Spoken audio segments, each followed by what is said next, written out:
to Nighttime at the Nerd Bar, and now we're officially legal. Yes. Oh my God. Legal drinking age. Legal I drinking age. We were forgot to legal get a a couple weeks. cocktail. Right? I still just have water. I know. It's I'm been like, such a long yeah, week. It's Monday. Yes, we're coming to you on a Monday night. Thank you for being with us. If you're watching live, join us in the live chat. And if you're watching later, no worries. Comment down below the stuff we're going to talk about. We're talking Ranking of Kings. We're into the next chunk of episodes. So 13, 14, 15. This show keeps getting... There's some parts that we'll get to it. Oh boy, this entire show. Yeah, we got a Japan crate. Yes. And then we'll also be telling you about other random stuff we've been watching and looking forward to. So let's first introduce ourselves. I'm Carrie Lane. Thank you again for being here and joining me this way. I'm Katie Cullen. Yes, we figured this out, kind of, maybe. It only took 21 episodes, but we're mostly figured out. Yes. This entire show is just built on ish. Yeah, yes, pretty much. Close enough. It's a Monday night. Things are always a little weird here. Looking at the comments, we got Tang in the chat says it gets wilder and wilder. Speaking about Ranking of Kings, I believe it. Yeah. And then because of username, I'm assuming they're going with Kia. There you go. So I did not watch the Grammys, but I did see some of the winners announcements afterwards. I actually was like, wait a minute. The Foo Fighters now have the most Grammys in history with 15 total. Wow. Nice. It's one of those bittersweet moments, you know? Yeah. Yep. And then kind of based on, since this was essentially, or not essentially, this is the 21st episode, we had joked previously about a drinking game-ish. Please be safe, whatever you're doing to entertain yourself. Because then I see Giga Derek's comment saying we're alive-ish. True that. Beats the alternative. Yes. There we go. So things we're excited about. We'll start with it right away because I'm always excited for some yummy goodies. Yeah, so we have an unboxing lower third, don't we? Yes. Hold on. Well, it's a double. You get a double whammy. Boom. Unboxing.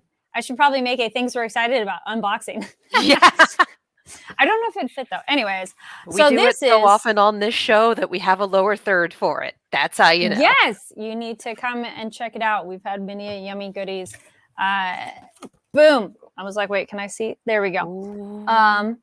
That looks good. Strategically hold it. Okay. That looks good. This is for April. Is that a lemon Kit Kat? No, it's gonna be white chocolate. Ooh. I'm excited. Oh, now you got me thinking about lemon. I do love lemon candy things. So this is the premium box where you get all of the things. They have smaller ones where you can do the mini, original, and premium. This is definitely backwards. It's fine. Where you get all the things. And then you get the special item, which let me grab that. So here's, as I try not to drop everything out of there. It's the problem with unboxing with a camera in front of your face. They put so much in these boxes that you have to be very careful when you take things out, not to just dump it all. Because Sakura Co. and Japan Crate do so much stuff in those boxes. So this is the milk tea. Where'd it go? There's my take bite of these limited edition Kit Kats. This time the wafers are coated with white chocolate from Hokkaido milk, with flecks of crusted dark chocolate biscuits mixed into it. Share them with friends as you watch the flowers bloom or keep them all to yourself. I do love that these are all individually wrapped, so it is easy to share. It makes a great gift to share with people, or you just keep it for yourself. Yeah. And Japanese Kit Kats tend to come with a little space on the back of the wrapper where you can write someone's name. Yes, it's very fun. It's fun. It's fun. We're always excited with the beverages. Yes. Wait, no, this way. Is that a coffee or a tea? We're going to find out. Boss Melty Cocoa. Rich cocoa and whipped cream come together to create a smooth and delicious beverage. Warm it up and take it with you on a spring stroll around your favorite park. Oh, that's a cool idea because they've had other things where they recommend put it in the fridge or the freezer. But I like the idea of a hot beverage and go heat it up. Is that, did you say Boss Melted Cocoa? Melty. Melted. Yes. What was right before it though? It is Boss. Hey, that was the Wait. joke I was going for. Okay, I was. Oh, so it It's doesn't not really zooming in focus very enough well for for us you. to read that. No. Yeah. But it's like his elixir. Yeah, no, the coffee brand is Boss. You too can drink a Phoenix. I have seen Boss Coffee. There is a Japanese grocery store nearby me, and I have seen Boss as a brand. So check it out. There you go. Just show off a couple more things. Yes. Shimi Choco Corn Matcha Milk. Shimi Choco is back with a limited edition flavor. The bitterness of the matcha and the richness of the white chocolate make for a perfect melt in your mouth combo. That is definitely a good one. So yeah, they have all these kind of goodies. I'm gonna try to. They look great. Classic. Here in the States, we have seen these. The koalas. Yes, the koalas. So yes, go check out Japan Crate for more information and to get your own box. Yeah. I was like, let me safely put that down and not drop everything. My dog will be like, thank you. It's like, all for me. And it's like, no, none for you. There's chocolate in there. Yeah, Tengen says, don't drink the Dead Giant smoothie. And Dad smoothie. Says, Giant protein shake. The worst MLM. So one other really quick thing. Oh, and then also, if you want more a la carte on some of the items too, Japan Crate is they have a thing here for Segoy Mart. Yes. Yeah. So you can get more a la carte items if you would like that. Yes. So thank you very much, Japan Crate. Go check them out. I'm always excited when I get my delivery of those. And there we go. And for those wondering, which I'm sure everyone in the chat already knows this, but fun facts with Katie. In Japan, vending machines do hot drinks and cold drinks. So when they say, heat it up, they don't mean put it out of the can, put it in a thermos. They mean, no, just heat it in the can safely, but heat it in the can, bring it with you. The single best hot drink I had in Japan, and I'm waxing nostalgic because today is like 7 years to the day of me going to Japan. Wow. Yeah, thank you, Facebook. We were going over a mountain in a tour bus, and it was snowing. It was really cold, and we just stopped at a rest stop way up in the mountains, and I was chaperoning, 14 high school kids because that was my job at the time. And watching a bunch of California kids who'd never seen snow before all pile into this snowdrift in this parking lot and start throwing snowballs at each other and then get destroyed by the group of Philly kids who have seen snow all their lives. And then all of us went to the little vending machines that were outside of this stop and bought little hot drinks to take back on the bus. And I swear that was the best hot tea I had there. Just the little hot milk tea that you take and you hold it in your hands for however long, and then you pop it open. Like, nice. Really good. Oh, really a sweet good. Memory. Yeah. Giga Derek asks, Suntory Boss. Yes. Yes. I would show you the text, but again, my webcam does not zoom in enough for that. But yes. Yeah. And then yes, height. I was like, when I went in, I want to say it was like 2015. I went in October. And didn't need hot drinks too much, but I did love the vending machines. There was kind of like, it was kind of like a drink like Squirt, and it was really good, but it was a more localized citrus something. So it wasn't quite like what we have here, but I really liked it. Also, there was one that was like a peach water that really tasted like someone took a real peach and soaked it in water. And I have seen that in Little Tokyo. So if you have a Japanese market near you, you can go investigate. I've bought that, and it's amazing. It's so good. No, the single best thing I've had that I don't think I will ever see again was in a 7-Eleven in Hiroshima, and it was just Sakura mochi. It was 2 little things of Sakura-filled mochi in this 7-Eleven, and it was absolutely amazing. And I wasn't able to find it again in Japan, let alone out here. It was just this little, you roll into 7-Eleven and buy a snack. 7-Elevens in Japan are wonderful. They're amazing. Yes. Yeah. And I know you live in the US and it's like a 7-Eleven? Really? They're really cool But there. it's so different. Yes. very convenient and lots of Yeah. really yummy, good place to buy a cheap lunch, random Oh, yeah. snacks, your hand towel that you thought you didn't need, but you do. I bought an Eevee washcloth at the Pokemon Center, and that Yay. was the hand towel that I kept in my purse. It's just, I Yes. still have it. I feel we should have another category that we're going into our Nostalgia. movies of information. Nostalgia. No, but it's tips. So a random thing, because I have someone, there's someone I know, they're going to be going to Japan in the fall. And I was Can like, they take me with them? Right, that too. I'm like, can I go too? No, but one of the pieces of advice is I said, bring a hand towel. And people, when we went on a tour group, they told us, bring a hand towel. And it was kind of like, okay, I don't need one. But every single restroom we went to, there are no paper towels and there are no air dryers. So you have to have your own hand towel, which everybody does. And when you forget, it's okay because you could just go buy one at 7-Eleven, which I did. Yep. And then I bought some decorative cute ones. Like I have a Spider-Man one from Osaka, and it's like with little, like it's Spider-Man in food, and it's him swinging through the air. It's super cute. And then I have also a Soot Sprite one that looks like a water something. And then the one I ended up buying, like I made those decorations when I got home, but the one I ended up using is just like roses, very shoujo and Utena vibe roses. So yeah, get some good souvenirs in case you forget it, but bring a hand towel or plan to buy one when you get there. That was the same thing when we went to Egypt, was just have that towel, have it in your purse or your backpack or whatever. Yep. You're going to need it. Yes. It's like, okay, paper towel culture is a US thing. Yes. Well, even the air dryers, I was a little bit surprised. Like, okay, maybe an air dryer. Nope. Air dryers are not really sanitary. They're just not. Just bring your own hand. They're just not. They're maybe just we not. Need like. They're better for the environment, but they're not sanitary. Well, we'll take suggestions from viewers out there of when we talk about things that are like this, that are own experiences and advice. What do you think we should call? I'm just kind of curious what you all would think. I'm like tips and tricks, suggestions, tangents, but it's tangent corner. Tangent. I do like tangent corner.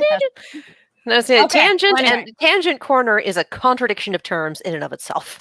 That's why I kind of like it. We should make that will be our new one. Anyways, so probably most of you came here for the other big thing that we'll be talking about, which is Ranking of Kings. My goodness, yes. But you know what? We hope these tangents are helpful for you. That is the purpose of them too. Not just our own nostalgia, though that is part of it. But anyways, okay. So these episodes.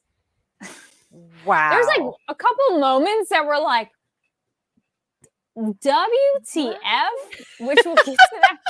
So yeah, like 13. They were all of them so different from each other. Because sitting with my roommate, 13, she actually really didn't like. And I was a little surprised by that, but she termed that as, she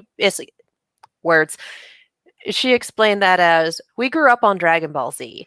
I am really, really tired of waiting for Goku episodes where it's like we're kind of spinning our wheels a little bit, waiting for the powerhouse, for the mover and shaker to arrive. But I like the other characters that I didn't mind so much waiting. Yeah, I didn't agree with her on that assessment, but I can also see where she was coming from. 14 was the really heavy-hitting, dramatic, really great payoff one. And then 15 was just a fucking comedy. Yes. 15 was hysterical, start to finish. Tengen says we should call it advice column. I'm not qualified for an advice column. I like Tangent Corner, though. I feel that's like, I like that it's silly. Tangent Corner. All right. So, Terrible. yes, 13. We have attacking the castle. I see what the point, but what you were referencing, but I'm like, it's okay. Yeah, there we go. Tengen says, even episodes without Boji are great. Oh, yeah. I agree, because this was the moment where I like the Dorsch Dorsha was killing it. Dorsha blades coming out. Yes. Like, that was so cool and random. I mean, not random, but like, I learned a thing or two from last time. I was like, all right, buddy, you're smart. Oh my God, yes. Dorsha being prepared, knowing what's in store. Yes. I have to say, I think my favorite part of this, because it's just one of those things where, and Dorsha the tank, I love it. My favorite part of this, because it's one of those things where it's like, this is on the villain handbook. This is one of those, I don't know if you've ever seen it, but like 10, 15 years ago, there was a villain to-do list going around the internet that was basically, when I am a villain, I will not. And it's like, I won't monologue. I won't, all of the mistakes that villains make. And this was 110% on the villain list. It's like, oh, well, they're going to die. Let's just leave before it happens. Like, okay, Lady Miranjo, just love that confidence. Love that for you. Good job. Yes. Way to be. Just, you have considered every variable in this equation. Obviously, everything's just going to come up roses. So do we put that And in then she category of gets essentially stolen. arrogance? Oh, absolutely. Yeah. She is very much in the everything is going according to my plans, according to what I wanted. You know, this is what's She's going to like, I know happen. what's going on. Yep. Appius gets one. That's it. Poor man. Yeah. Though I did, back to Tengen's comment, Helene's showing again and again why she is so awesome. Yes, Helene's with the knights. I love these random new, like 1, 2, 3, 4 numbered on their helmet knights. And our lady squad. knights. Yes. Sign me up. I am here for it. And I am very sad that we did not get much of them, but I'm happy that we did. I am amazed that everyone walked out of this fight alive. I am absolutely gobsmacked that over the course of these 2 episodes, because let's be real, 15 is it's farcical. Yes, thank you for hanging that lampshade. Yeah. 15 doesn't count in terms of everyone survived. What? Yes. I am amazed that everyone walked out of this episode alive. Probably a jury's out on Appius. And the worst casualty was Dorsha losing a foot. Like, that was the worst. Well, no, everyone walked out of this fight alive. Oh, he lost an eye too. That's right. The other fight with Prince Oaken had some casualties. Oh yeah, no, this fight, this was one of those things that, again, the show keeps doing a good job of throwing something at us, making you going, what the fuck is going on? Or why is this happening? And then goes, just wait, hold on a second. Because I remember when we first saw Hillings with that armor, I was like, what a weird design. Why would you make something so bulky that is not going to fit her? That's not going to do anything. But guess what? She has secret potion bags underneath to power up. Oh my gosh. I was like, they're camel packs. I loved it. It was so smart. And I like that reveal because it just looked odd. Like, what a weird drawing choice. And it's like, oh, there's something underneath there. And her little camel pack sippy thing. And I like that there's a way to, like, superpower her up. Like, when she starts depleting, she's like, hold on.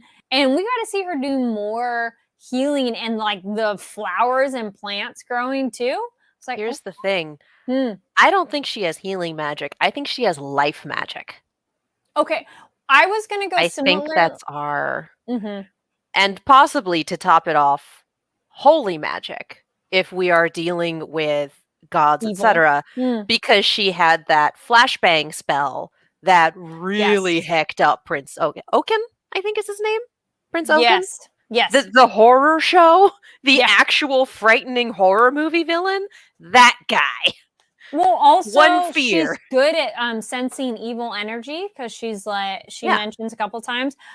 Similarly to that, I was going to say, I was thinking on it like a molecular level that she can grow things. So like you rip something in your arm, she can grow the skin to go back together. And that's why Dorsha like loses an eye, but she can grow the skin back. And thus all this cellular growth creates life. So similar idea. I think we're looking at life magic, holy magic, etc. And again, I think that flashbang spell was holy based.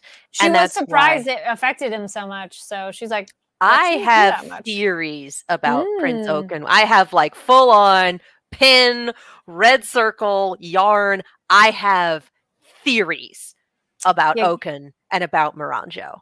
Oh, okay. So like, who used to be handsome, which hold that thought. What? Yeah, I was sitting here going, who's that guy in the opening? And then I was wondering, I was like, that. Giga Derek says, Oaken, the most concerning villain at the moment, in my opinion. Yes. You're not wrong. Tengen points out Oaken, which translates to literally Sword King. Fair. And he's a prince, and he is, I'm assuming, the kid of either Dessa or Despa. I think Dessa. Maybe that's a very good prediction. Okay, this was a thing that I thought was really weird to point out. One is Miranjo and Appis's relationship, which is weird. And yeah, Tengen points out Miranjo being okay with Apis saving them was a nice wrinkle. I do like that I don't like her, like she's our villain. No. But I like that she goes, well, you don't have a reason to hate them, so okay, I'll let you slide on this time, but don't you dare betray me. And I'm like, ooh, don't mess with her. So I thought that was interesting. But here's the thing. Oh, go ahead. The other thing was her pushing the king to have a second child was really weird and awkward of like, you need to make another baby. You need to make another baby. And he's like, why? And oh yeah, giants only have one child. That's cool. So it's like, I want to talk about these two things separately because they are two very big things that I want to dig into. The first one being Appius, which this man, I liked him and then I didn't like him and now I like him again. And it's like, who are you? But I appreciate just, it gives us a little more about Miranjo and her actual understanding of people. That she's not just pulling the strings, but she also realizes and recognizes that Appius worked with these people, respects these people. He's part of the Big Four. These are his comrades in arms. He knows them. He cares about them. So expecting him to sit there and do nothing while watching one of them get killed is an unrealistic expectation. And so her understanding, okay, you know what? You get one. You think it's going to make a difference? Sure. Go for it. Lend your spear, wake up Dorsha, have fun, but that's it. That's the one.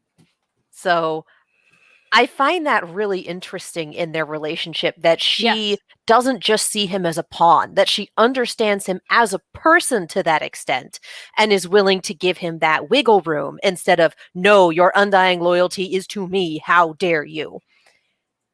It's weird if that's for being reasonable or just understanding how people work and understanding that there's only so much flexibility. And if she's going to keep Appius's loyalty, she can't break him here.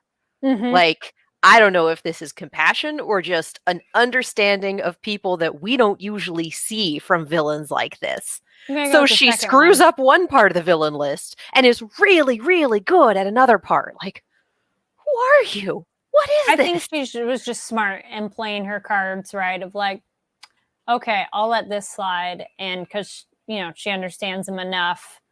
But is that almost empathy? I don't know. It could be. You can have a villain with empathy. Villains are the heroes of their own stories. Or the best villains. The most complex villains are heroes of their own stories. Some of them are just batshit crazy evil because it's fun. And there's nothing wrong with that. But that's not the kind of villain we have here. Yeah. Sometimes it's good to have a villain that's just like, I just want to watch the world burn and, work with that. But that's not what we're working with here. So and then, end of the day, he gets tricked and shanked and she gets stolen. So this will be fun and interesting. We do see the mirror shattered when Bojji comes upon it in the opening. Don't know if that's a prediction or just fun imagery. The other part, so much of this from the beginning, and this actually ties into my theories on Oaken, so I'm going to loop this in as well. Cool. In the opening, we get a bit. We have Biddy Miranjo running with Biddy Demon, and then it segues to adult Miranjo with the big demon. We saw her brokering that deal with the demon, and I've just been calling him Satan this whole time. He's going to be Satan for now. He's going to continue to be Satan in the same way that Gyutaro was Gabriel the entire time. This is where we are until that demon gets a name. But yeah, we see her brokering the deal with Boss and Satan.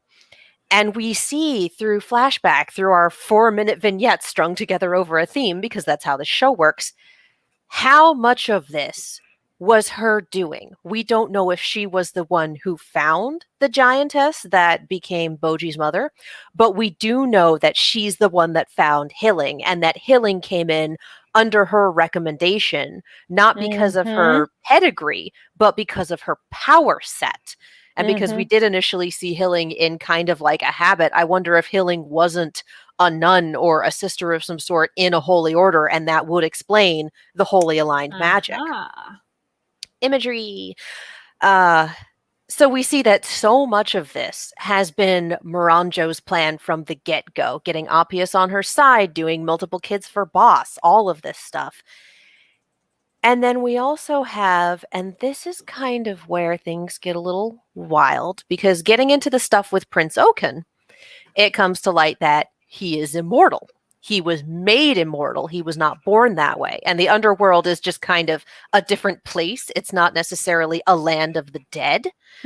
So we have Prince Oaken, who was made immortal, and in becoming immortal, essentially lost his humanity, which is why he doesn't speak, just kind of, which is why he's the Michael Myers horror show that we know and fear today. Let's be real. This is big ass Michael Myers vibes. The Mask has a lot to do with it, but Oaken has very big Michael Myers vibes. Do not at me. I'm right. Or at you because you're right? I'll take agreements. I'll just at me if you agree. And if you don't, do not at me because I'm right. The long and short of this is, I can't remember what the exact line was that twigged me on this, but my current put it on the board with the red thread theory is that Oaken and what was done to Oaken and what the cost was Miranjo's dry run for her plan with Boss. I don't think Boss is the first person where Miranjo has been behind things. Boss is not the first person to want power. And so I think the thing that twigged me is oh my god, what's his name? King of the Underworld. I just had it. Dessa wanting to go after Miranjo. And I feel like the ferocity is not just because of the prison break, but because of who she took. Like, that is his son. His son is not okay. And I'm wondering if Miranjo and Satan didn't have something to do with it. The flip side of it is, if Oaken was also a king at some point, maybe he was the number one king and got into the vault and wished for immortality and therefore... Because we also saw another king go off the rails. We saw our feral king in a flashback go and murder everyone. I might have just disproven my own Miranjo theory. Anyway, I think it's a very good theory. I'm very curious to see where it goes, because something is up with Oaken. Something is extremely up with Oaken, and it's either Miranjo's dry run for Boss, or it's he was powerful enough to get something out of the God Vault, and like everyone else who got something out of the God Vault, things went poorly. Stop getting things out of the God Vault. That's not a good prize. I have the... God would have figured this out by now. The god of this world is just like, sure, they can go into the vault. There's nothing dangerous in there. I love worlds with shitty gods. It's so much fun. I am concerned for our captain of the guard dealing with Oaken, because he seems to be doing good in that moment. He's like, guys, come. Oh, everybody dead. He's fine. No, but I mean, like, it makes me worried, though, of like, when that was happening, I'm like, oh, yeah. Oh, yeah. Because that little bit of, he got 2 instructions from Despa, and it was, don't face Oaken on your own. You won't be able to stand up to him. And don't let Boji face him. Oaken is the opposite of Boji's powers, and it will go poorly. So when faced with that, Captain of the Guard went, okay, I can do one of these, and I will do the one that saves Prince Boji. Okay, so the other weird thing with that, because I was going more by chunk, but I'm like, no, they blend. So with Despa and Desha, dude, what's up with their like? I'm just gonna talk to you like this. I love it. Talkie. I love it. I thought that was so cool, much. But like weird brother powers. I'm here for it. Yes, it's great. It's great.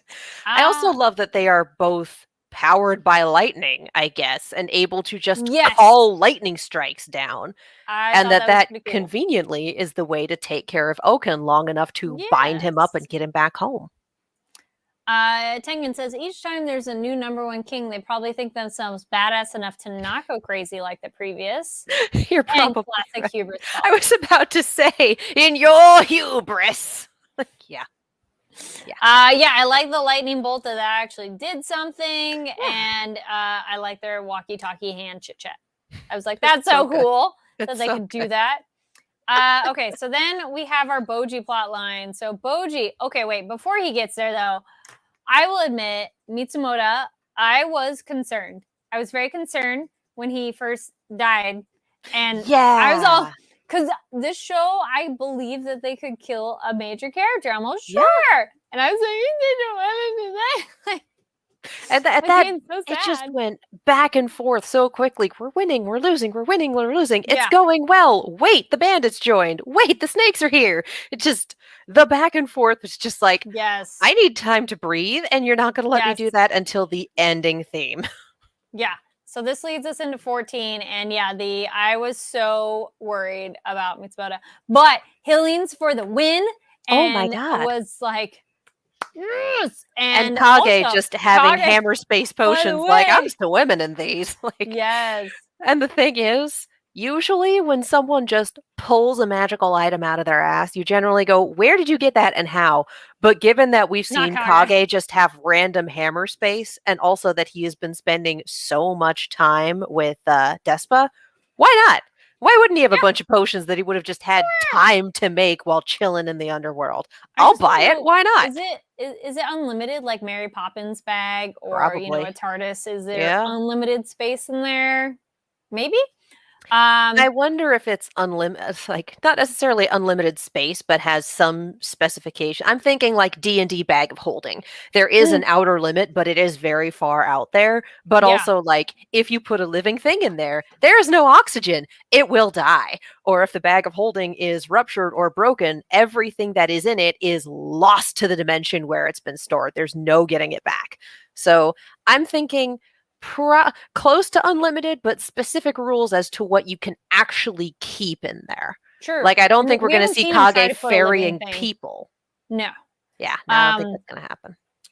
Going back a little bit, Tengen points out, Desha calling down lightning draws more Greek mythology parallels on top of the King of the Underworld. On top of being King of the Underworld. True. Yeah. And then Gigadera points out, I wonder if the number one king is made insane by this world's god, like removing a potential threat. Interesting. I love worlds with terrible gods and terrible systems. Not like poorly built, but like bad by design. Like, I love RWBY, and the gods in RWBY are so bad, and that's part of why I love it so much, because they're just terrible. And I know I had some issues with Banished from the Heroes Party, but the god in that world is awful too, and I just kind of love this as a storytelling mechanic. Like, this is the god of this world. They suck. Let's go. Like, I don't know why I love that so much, but that's one of my favorite stupid tropes, is just shitty gods. We tried. We tried real hard. Maybe. Well, maybe because normally gods are presented as being more perfect, so to have them be flawed is more interesting. And I mean, I think it's one thing to have like the Greek pantheon where they're supposed to be closer to human, and so you have your human flaws there and your human interactions, as opposed to these gods are supposed to be specifically divine, and it turns out that they just kind of suck. I was going to say, also shout out to American Gods if anybody's read or watched that one. That I cannot. I got about 100 pages into that book and ollied out. High school Katie was not ready for that. But it's a really good show, and it does not exactly follow the book from what I've heard, but it was still, if you just watch it as a show, it's cool. Yeah, like, I can't vouch for that one, but like, anyone who's seen RWBY knows my opinions on the gods in RWBY. It's funny. They're awful. They're just the worst. Have not gotten around to RWBY yet, though I've been aware of it. You should. It's a very good, very wild time. I'm enjoying it quite a bit. Like, it's fun, and then the plot hits, and then it's fun and heartbreaking, and also fun. Anyway. Anyway. So yeah, also Bojji for the win, getting to show off his skills, and getting also then tying with Hillings, like when they hug each other, and it's like kind of a reconciliation moment, and then everyone getting to see like, oh no, he's like really good. I also The love ogre becoming loyal to him after getting beaten. Gigon. It was super funny, and Yes. I thought that was funny. I'm like, wait, what is? I'm like, oh no, you beat him. So he's like, you are stronger than I. You win. It's And like, I all thought right, that was super let's cool. go. I'm like, oh my god, this is the, and that's when Gigon started talking. Yes. We didn't have anything aside from roars from him before that, but that is when we got him actually talking, and that was great. Yes. Tengen says, Boji being so cool, using his needle sword to shatter the hammer. Yes. That was such a cool moment, too. And I love the explanation of Despa going, yeah, I can see things at a molecular level. That Here, was so now cool. you can too. It's like they're holding hands. In other areas, they're not. And that's where you should go. I was like, what? That like, is again, I can really see cool. forever stuff. Yeah. Like, wow. Well, the other thing too, I had kind of thought is one, Gigon gives him the respect of, you beat me, you're stronger than me. But I also thought maybe there's a little bit of respect of like, you could have killed me and you didn't. Yeah. Because I do like that Boji's fighting style is more like, I'll just knock you out. You're not going to die, but you'll just pass out. Yeah. Though, what do you think about his thought or Kage's thought that they should all be friends? And Hilling's like, no, you are king, act like it and be royal. I understand her argument. I mean, Kage, no way, he has to be friends because that is, they're on a different level. And also, I like that he called her a dumbass. Jackass. Well, in the subs, they said dumbass. Oh, okay, I was watching dubbed. Because the dub is just really good. And on the subs, they say, it sounds like baka, but it was something else a little bit too. But essentially, you're being stupid. Excuse me, ma'am. And she's like, and then it's like, I've been saving his life for a while. And then her using Dorsha of like, can you apologize to him for me? I can't do it. Honestly, just this little 2-minute bit with the jackass, how dare. Well, if you don't want to hear it, stop acting like a jackass. Like, just amazing. And then just the Dorsha offer an explanation, and then her actually turning around and going, actually, I need to apologize to you too. It's just like that whole turnaround. Yes. And I love that it was extremely Kage and extremely Dorsha and also extremely Hilling. And I feel like that is such a great summary of her personality just in those 2 minutes. Because again, she wasn't royalty as far as we know. She wasn't royalty. She wasn't aristocratic to begin with. I don't know. Her attitude makes me think she is, unless she's embraced it so hard. Okay, that's. I think it's compensation. Maybe. I think it's very much. Oh my God, I have to be a queen now. What do I do? And she leaned into that curve until she was horizontal. Yeah.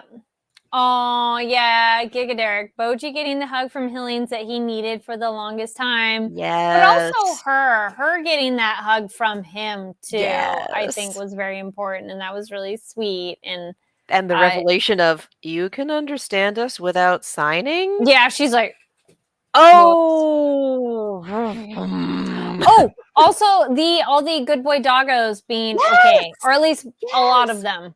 Not all again, of them, but absolutely gobsmacked that nobody died in this particular fight. Yeah. Matsumoto, the good boys, Dorsha, no one died. Everyone lived. Can the good boys be okay and then get repossessed, or like can we keep it that they stay okay? So I'm like, that would suck. I mean, it just logistically. I don't know. I thought a couple of them did die. I'm sure some of them. I thought a couple of them did die with Dorsha, but I don't know. But either way, I'm glad a lot of them are okay. Yeah. Like logistically, I think they could be repossessed. Sorry, you're in debt. We got to take your good boy. I think they could be possessed again, but also we have Miranjo currently, I don't want to say removed from play right now, but I don't think sidestepped from play. I don't think getting stolen by the people that she freed was really like in her plans. Probably not. So we're playing Calvin Ball right now. So who knows what's happening on that end. Did you never read Calvin Hobbes? I did, but Calvin Ball was the game that he made up. where Okay. you would just make up rules on the fly and the points didn't matter and you just kind of went a little nuts. Ah, So playing never Calvin Ball thought was of- something is everything is fast and loose. It does like Okay. just go nuts. So currently we're playing Calvin Ball. All right, Giga Derek points out everyone not fighting Oaken is alive for the moment. Fair. Thank God Oaken ran off. That is Hilling saving everyone's asses. Yes, she did a lot of work. Also, Mhm. side note on that, Tengen points out, well, Moranjo, referring to Moranjo, seemed very relaxed while being stolen. Yeah. This is true. I don't know. Oh, maybe she's going back to Oaken. She's along for the ride. Going back to Oaken, I forgot a piece of my theory that made me think that it was Satan that made him immortal. Ah, The fact that Hilling's spell messed him up so badly. you said that. Did I? Yes. That I specifically thought it was because Satan made him immortal? Yes. Did I? Damn. Yes. All right. Or at least I understood that while you were saying it. I'm glad you're on the same page as me. I don't remember saying that specifically, so I just wanted to make that clear. Like, yes, I think that he was the dry run. Something, yeah. And that it was given to him And by, if not Satan, then another demon. And that's why the light spell messed with him so badly. I think that's a very good theory. Of like, yeah, that tracks. This right here. Just okay. Again, and then is there a conspiracy board online thing? Like, I need one. I need one. All right, into the bonker world of episode 15. Okay, Before we do that real fast. Yes. We had one moment at the beginning of 14 where Hilling calls for Boss to come save them. Yes, that was and he an interesting almost does. And I am intrigued that it's Bebin down there keeping an eye on him, of all people. Yes. And he almost does. And then he stops and he goes back to sitting in the cell. And that is such an interesting character moment for me because Boss is very, for my interpretation from all of this, from him saying, close the portal to the netherworld, from him very much revealing, yes, it's me, it's Boss, but also letting Moranjo do her thing, but warning Dorsha about the attempt on Moranjo's life. He's very much caught between, these are Moranjo's machinations, this is what she wants from me, this is her plan, and this is my family, this is my wife and my sons and the people that I love. Mm-hmm. And just seeing that in that one little scene of, I need to go save them. Wait, no, this is part of the plan. I said I wouldn't. It's just, again, I think a lot of this is going to hinge on what Boss wants and what Boss's plan is. And we still don't know that. Indeed. I think so. Absolutely. Because yeah, the fact is he could break out. That was cool to see that. Be like, oh yeah. He could break out at any time. I mean, we knew he was strong and all, but still. And then him think he had like a memory of Moranjo or something and then stopped and had the little teardrop, of like, side note, or going back just a beat, Giga Derek points out, doesn't life magic hurt the undead? Might be mixing up my fantasy knowledge, but still. So that could be also with your theory. That depends on your magic system. It works really well in most Final Fantasy games or older Final Fantasy games where you can heal bomb a boss and win. It doesn't always work. It really depends on your magic system and what the logic for the magic system here is. And we really don't know that. The show has not sat down and been like, and here's how magic works. The show just goes, the queen's a healer, and it's awesome. This is there's just so my many theory. things that are like, what? Yeah. Just the fact that the show made a point of telling us, like, that was only supposed to blind him. What happened? It's like, oh, there's something else there. So yeah, I think Satan did it. Thanks, Satan. Okay, so 15, I just had to say it because the part that like was the most shocking visually to me and like what was Domas's head plunge and that he's fine. I was like, that was a very disturbing, like we've talked about how childlike or not this show is. That was a very disturbing visual to see someone jump to their death head first, hit the ground, and we see it. Because it could have been like going down and then we just cut to him already on the ground. So to see it was really like, oh my gosh. And I mean, it's just a cartoon, but still, it was very, I don't know, leave a comment, let us know how It How did much not it hit me that way impacted at you? all. No. The reason I it don't know. didn't, It bothered me, but I think if it had been in the previous episode, it would be something else. But the previous, Mm. or rather 2 episodes ago, showed us Dorsha getting slammed headfirst into a wall yes, by the and he was giant fine. But and he's then special, maybe. waking. I don't think so. People in this show take a lot of punishment, more That's so true. than a normal human being should be able to take.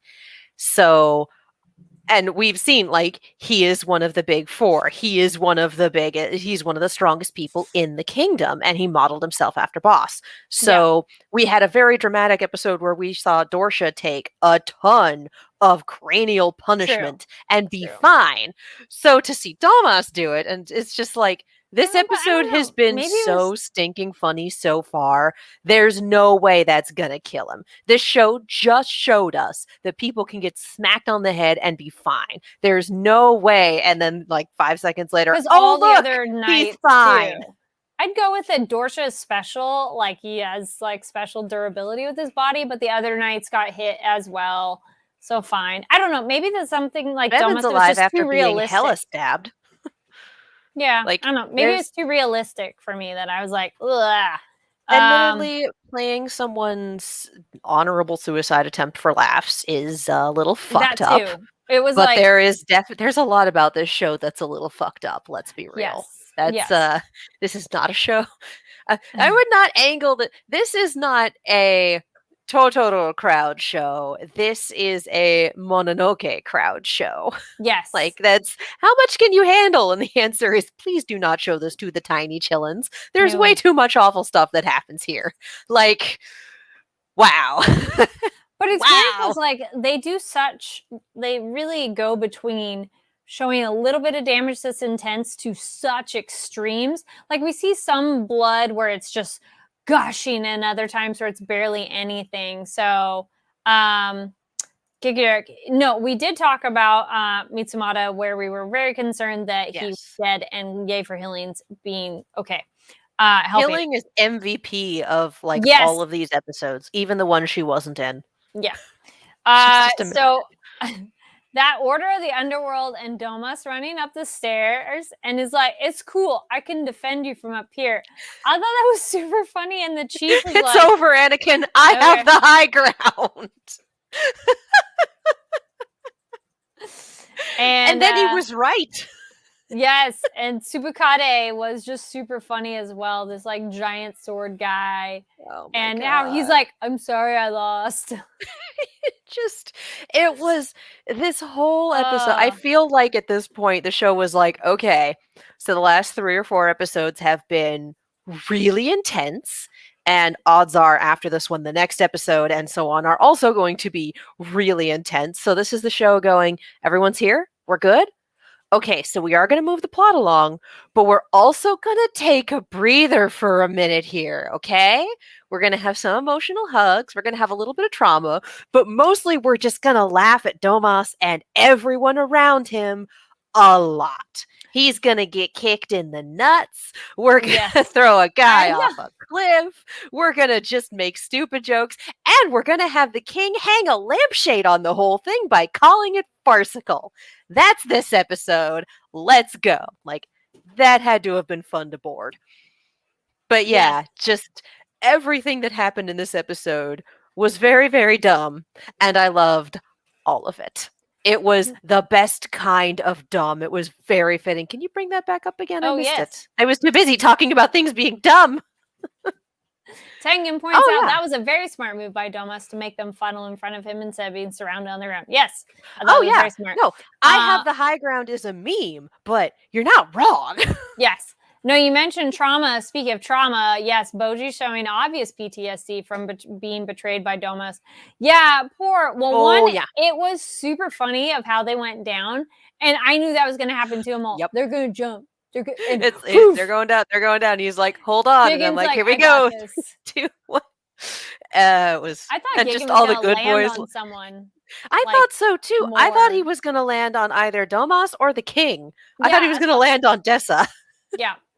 So I the other fun thing is all the good boys looking down like, now we're just gonna take the stairs. We'll be there in a minute. Like, Just bye. no. We'll be there. Yep. I love the good boys so much. So cute. They're And they're good like, we want to boys. help out too. They just want to go home. They're good boys. Tengen says, Gigan has knees of steel to take that fall. True dat. Yeah. I'm like, no thanks. Yes. Giga Derek says, then he went and tried to kill himself in front of Boji. Stop traumatizing the kid. That too. Domas is a dumbass. But also Kage is like other MVP of the episodes because he was trying to empathize, but also offer like advice / try to console Boji of like, hey, it's awful, but don't let him get to you kind of a thing was really like Kage's best friendo. Kage is good. Kage is amazing. Yes. Kage is good friend. Yes. If anybody's watched Jujutsu Kaisen, best friendo. It's a very funny random bit that was hilarious. So yeah, I definitely sympathize, and I can, that'd be very traumatic for Boji of like, that dude who tried to kill me. It's like he trained me and I trusted the hell out of him, and then he yeeted me into a pit. Yeah. Don't do that. Mm-hmm. And then Kage cheering Boji up at the end of the episode made me tear up. Yes, Tengen. Yeah, it was very like, So the end of that was super weird, and we have our Desha being like, yo, I gotta go after Miranjo, and y'all can keep doing your weird stuff, and I don't know what the heck's going on. What I love so much about these episodes. So much of what we get around Miranjo is what makes this so interesting to me. Like, we had a bit last week with Hilling looking at Miranjo and going, why do I recognize that mirror? And then this week we have the flashback of it was initially in her room, and she's like, that shit's cursed. Get it out. Get it out. Bad juju. Get it out. There is so much evil energy in that thing. Can you not feel it? Get it out. So the fact that it was initially in her room is hella creepy. And also, I think I don't want to say one of the first times that Miranjo's everything didn't go to plan, but I think a wrinkle she was not anticipating, which she should have. She picked Hilling. And also seeing who knows who Hilling is, who doesn't, who knows what she's up to, who doesn't. Like, everyone has a different level of knowledge and a different opinion about this one very central character. And I think I can very confidently say that the plot of this show would not have happened without Hilling. And my Hilling, Jesus, Miranjo. Oh, I was going to say, I'm like, she's very, very, I just like Hilling. She's great. She's my favorite. So much. Oh my God. I love that we hated her at the beginning. Like, what a bitch. Like, she like, really was it's Cersei. And I was like, no, she's mom. She's amazing. And we love her. Now she's great. Very happy that she survived all this shit so far. But yeah. So, Miranjo. What I think the question that I want answered now is, did Miranjo find Boss, or did Boss find Miranjo? How did that start? Because I feel like it was Miranjo who found Boss. Because again, I also think that Oken was her test run that failed. That immortality, as it turns out, has a hell of a price and doesn't work. I think Miranjo got fucked up when she was a kid. We saw that with the whole thing with Daida in the sunken place. We know something went wrong. We know she was abused or tortured, or she kind of lost her face and hands, and it was really bad. So I wonder if she didn't want to ally with someone strong, have a strong friend, have someone that could be the number one king, the top ranked. And that whatever support she and Satan threw behind Oken went wrong because immortality robbed him of his humanity, his personality, everything that made him Oken. And that Boss was try number 2. Because I don't think we've seen Boss with small Miranjo. So again, it's possible that Oken doesn't play into this at all. This is me working with my theories. But I really do think a lot of this is Miranjo wanting to latch onto someone strong and make them stronger for reasons of her own. She doesn't care about the kingdom. The kingdom can burn to the ground. That's what she said. Cares about Boss. Well, the thing is, do you think the way you said that, I wonder if she's doing it as a test run to get herself an immortal body. Maybe. Because we've seen her in a mirror and a doll, and her actual physical body got hecked up by those villagers because of whatever happened that may or may not have been her fault, that she definitely took the fall for. So and I also have to wonder, transfer energy of herself into a new body. Or maybe she wants to make Satan immortal. Yeah, something. Because we've seen she knew Satan as a kid. So I feel like that has been her longest bond. Maybe. So I'm also wondering, like, what does Miranjo want? What is her long game? Because I don't think we'll be getting that soonish. Boss. The way the show makes us think something and then tells us, I feel that's coming up soon, that we're thinking it that much. Maybe. Tengen points out, have to mention Bojji catching the lightning with his sword that Desha had winded up. Well, he got Gigon just fine with lightning. I don't remember him catching on the sword. I don't remember that either. I remember Bojji getting shocked when trying to poke Gigon. Yeah, I was on. Maybe that's the next episode, but maybe. I don't know. Also, side note, thank you everybody for not getting ahead of us. Yeah. We didn't say that, but if you're this far with us, you probably have gotten the gist of it. But I think that maybe it's another one because I don't remember that. I don't remember that either. Was there anything else that stood out to you before we get into other things to recommend? I think we hit everything. I was mostly just walking into this with Halig as MVP, and we don't talk about Oaken. No. The little laundry list theory about Oaken and Miranjo and how he was a failed experiment, and it's just, I don't know. I'm probably reading too far into it, but I just want to see if you're right. Yes. Me too. I don't think I am, but I'm intrigued. I'm intrigued by your theory too, that I'm like, well, similar to other things, it's just like, even if something you're like, I didn't see that, but you're like, I can see where you're going. So I'm like, we'll find out. I like to pull things together that don't make sense and try to make a picture that also doesn't make sense. That's fine. Like, here we go. My bullshit. Well, speaking of my things, we're talking about things, my recommendations. That was a really weak transition. Sorry, y'all. Okay, so it's fine. That's it for Ranking of Kings for this week's coverage. So then next week we'll be on the 16, 17, 18. Making our way towards the end. One episode of Spy Family, because that premieres this week. Yay! And we have been informed that it is said as Spy Family. Yes, the X is silent. Which I'm looking forward to. So we'll let you all know about that next week. Since it's I'm excited for that one to go in for the new season of stuff. Yes. So we're going to double down until Ranking of Kings is over, basically. Yes. I don't know if it ended already and we're just a little behind, but nope. Giga says, I feel nervous about these next few episodes for Ranking of Kings. We left off with funny. That can only be followed by pain. Yes.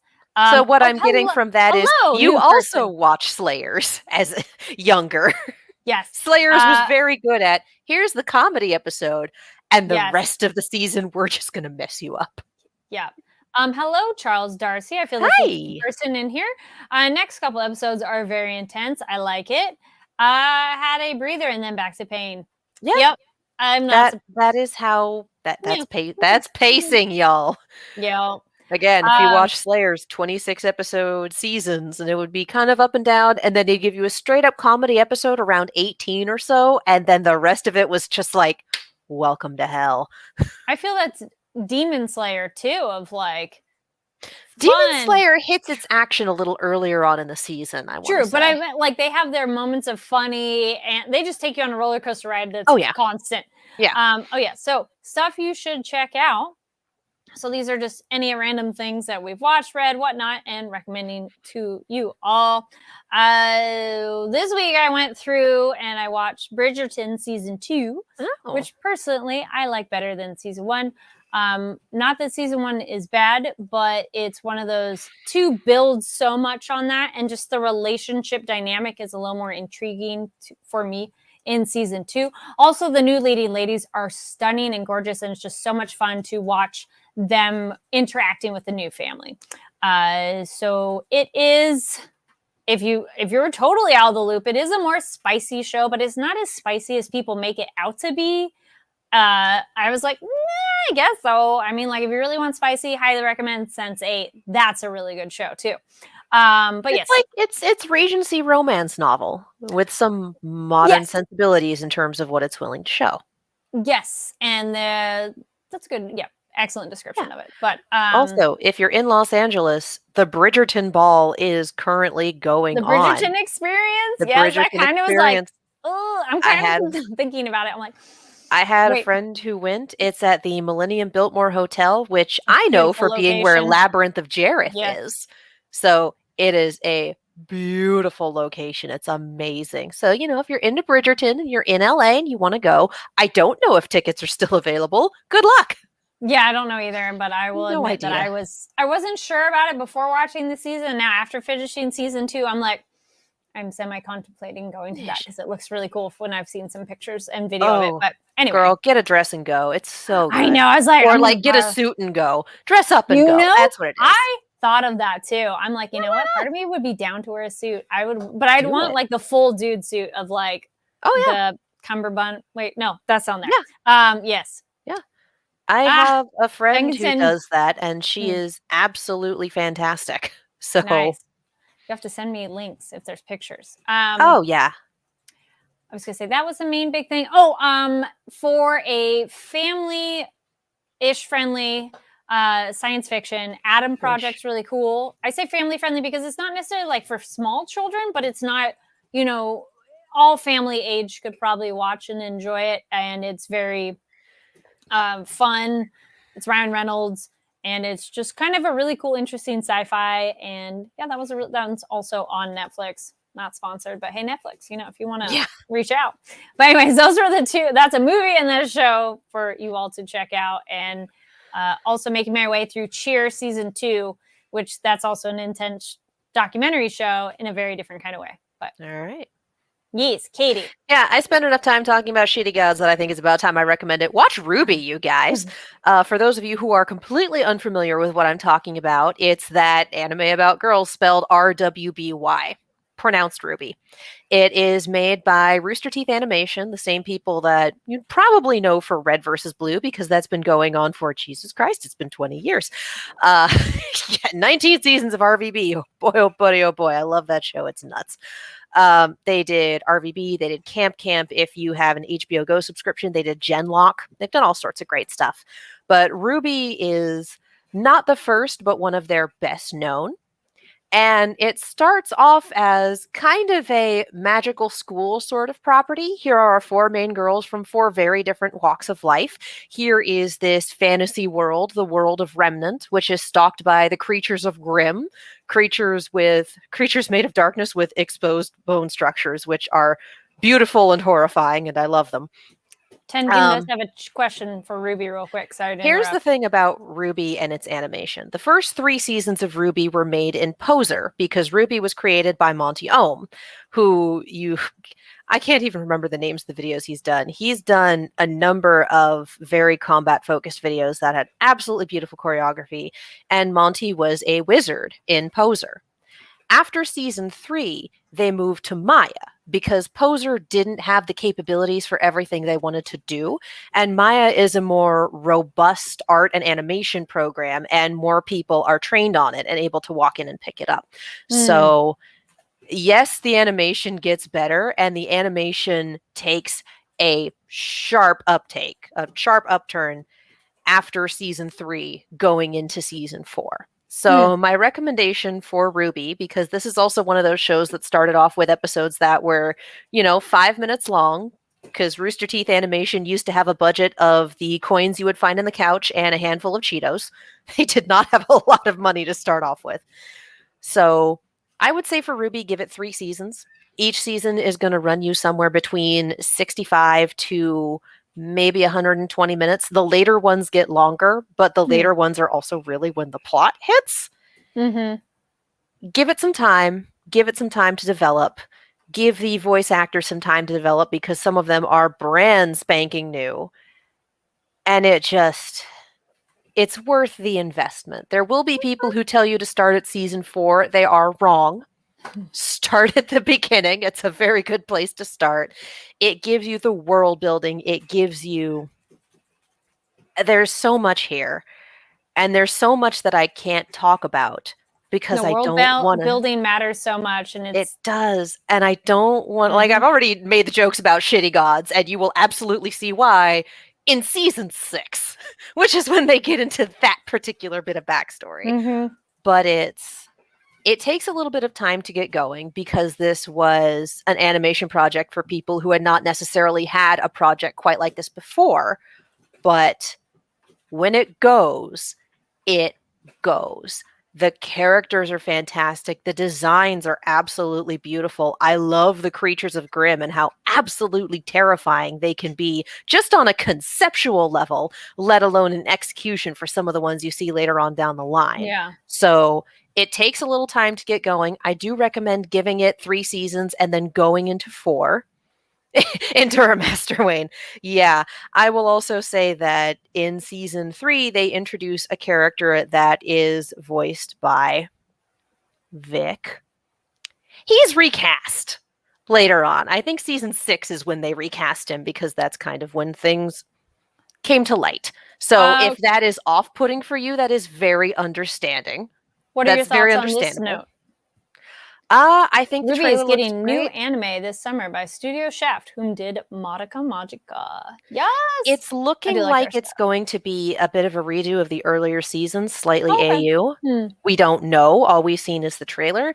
I'm interested in the animation. I'm worried about the writer because of his history, but that is something that I'm not going to go into on the show because I don't have the notes in front of me and I don't want to say anything factually incorrect when it comes to that subject.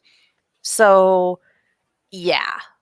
Like, was he recast at 7? Okay, yeah, because 7 is when the heavy voice acting comes in and it's like, oh, no, the new guy is much better. So, like, I understand if having to hear that voice is off-putting. I completely understand that. That's why I've kind of warned for it. But this is one of those shows where it continually improves. They take feedback. They learn from their mistakes. They do better just on a production level. Yeah. Like, in my opinion, this show continually gets better. Nice. I'm a little terrified as to what season 9 is going to show us, given the way the season 8 ended. But I would say give it the first 3 seasons. If I remember correctly, it's all available on YouTube. It's also all available on Rooster Teeth's site. So go for it. Go nuts. Have a good time. Yes. Yay. I love RWBY. It's great. If you like it, there's also 2 novels that are tied in that deal with some of the, I don't want to call them side teams, side characters, but characters who don't get quite as much focus in the show, but are absolutely wonderful. And you should read the novels too. They're great. Yeah. We love RWBY here, guys. We do. I'm not going to sit here and tell you it's perfect because I'm not going to sit here and tell you any of the media I consume is perfect because it's not. None of it is. Okay. If you're looking for a perfect piece of media, you will never find it and you will miss out on so much good stuff. Oh, is RWBY on Crunchyroll? That doesn't surprise me. But there you go. It's also all on Crunchy, along with Ranking of Kings and Spy Family and so many of the other shows we've recommended here. Yes. All right. That brings us to the end of our time live. Thank you so much for joining us live. If you were live in our live chat. Hey. Loved having the comments. And if you're watching later, no worries. Comment down below your thoughts on the episodes we talked about. What are other things you're watching, reading, whatnot that you would recommend? And Katie, where can they find you online? You can follow me all over the social medias as well as on YouTube and Twitch at Kiaxet. That is Kiaxet. And again, the Twitter is the most... The Twitter has the most going on. Everything else kind of has stuff, but the Twitter is kind of where it's at. Yes, and we're excited for Spy Family. Get ready for that. That'll be coming up for next week. Gimme. Yes. So excited. Yes. And there it is. You all can find me online at Carrie D Lane. That's Karidlane. pretty much on Twitter, Instagram, TikTok, all the things. And again, thank you so much for joining us for episode 21. Yeah. I don't have here we go. I don't have a beverage, but I have water. You're not supposed to toast with water, but I'll take it. That's okay. I'm toasting with a coffee can thing. Kampai. Yes. With my boss coffee. Yes. At almost 9 o'clock at night. No, that's okay. I'm going to save it for later. I say don't drink that at 9 o'clock at night. Things will go for. It's cocoa. It's hot cocoa. Okay, saving it. There you go. Thank you all again. We will see you next week. Tell your friends to join in with us, and we'll probably do it where we talk about Spy Family first. So in case they haven't watched Ranking of Kings, either they can hurry up and catch up, or, that'll be the second half. So tell people that are going to be watching Spy Family, come join us. Yeah. We love you all, but, let's make this a bigger family. Yes. Bring more people in so we can love them too. Yes. All right. Thank you all. See ya next week. Bye. See ya.